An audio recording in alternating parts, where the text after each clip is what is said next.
Assalamualaikum warahmatullahi wabarakatuh. Saya Nurizam bin Muhammad Jaad, pengurus Unitech Motorwork Solution, ingin mengucapkan selamat Hari Raya Mahal Zahir dan Batin kepada seluruh warga FTK dan khas sekali adalah untuk seluruh warga UTHM. Saya mendoakan semoga ibadah puasa kita pada tahun ini diterima oleh Allah dan diberkati.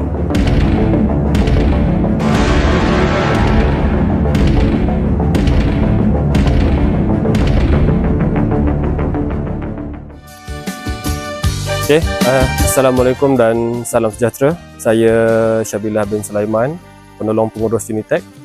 Kami mewakili Unitech FTK UTHM mengucapkan selamat Hari Raya Aidilfitri, maaf zahir dan batin kepada seluruh warga FTK UTHM.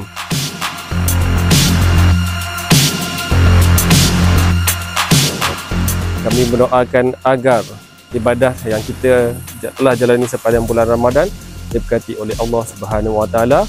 Kami juga mengucapkan selamat pulang berhari raya kepada sahabat-sahabat UTHM. Semoga selamat tiba di destinasi dan selamat kembali ke UTHM semula, insya-Allah.